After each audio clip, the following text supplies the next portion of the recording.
right. Hi, I'm Chantel from the Nocturnal. How are you? Hey, so what's going on? I'm good. How about yourself? Doing pretty good. Okay, so could you walk me through a little bit more about your character? Because there's very little known about Neil and what he did for Casablanca. So I know there definitely isn't much out there about Cecil. Could you tell me more about your character? Well, Cecil was Neil Bogart's right-hand man for Casablanca Records and Buddha Records. He was the facilitator. He was a buffer when people needed buffing. So anything that Neil wanted, he was right there for him. And he was one of the owners, one of the CEOs, of course, of the company. And he was not only a saved man, but he was he knew how to walk, and he knew how to walk in all of the different lanes. So he just knew how to talk to everybody and get things going. I played the character from the aspect of him and Neil being best friends, and that being his ride or die. Like, everybody has a ride or die person in their life. I have a few of them that I can pull from. Not a lot of people. I don't let a lot of people in my circle, but I do know how it is to keep those people who you hold really tight close to you. And I know how it is to feel like, and to carry out, if you need anything, you could just hit me up. Like, basically a Memphis Bleak to a Jay-Z type of relationship.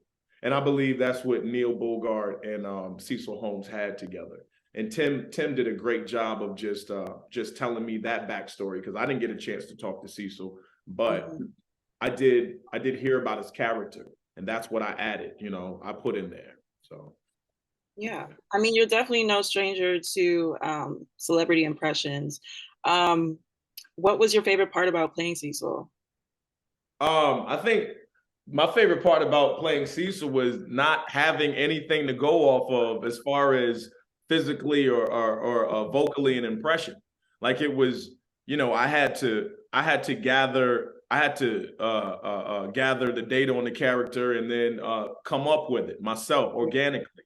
I had to play that. Yeah, So it's more of a spiritual embodiment than it is a direct impersonation, because there was no footage for me to pull from. So yeah, you get a real authentic performance of me and Jeremy and Dan and Jimmy, all of us really being friends on screen, because off screen, we hung out. That's what we did. We developed that relationship. We started in Montreal and not ended it, but continued it in New Jersey when we shot the other half of the film. So we've been shooting this film for a minute. We were shooting it for a minute, but we finally got it all together and finished it in 2021. But mm, boy, oh boy, took a while. it took a while.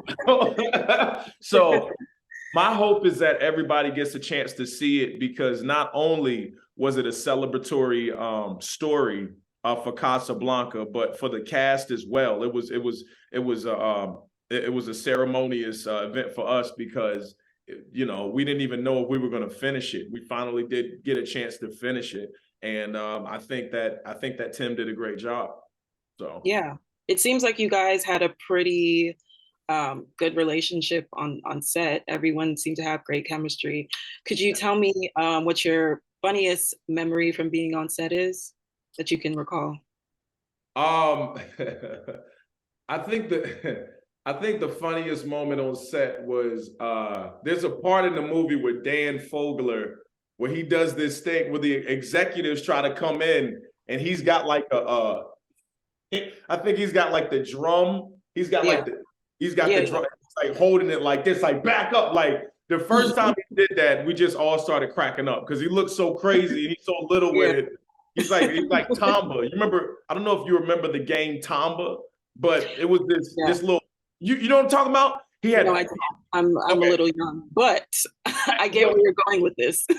listen. Hey, look, you ain't gonna make me feel like I'm anxious because I'm talking about Tamba. I Listen, did not say that. wait, no, wait, hold up now.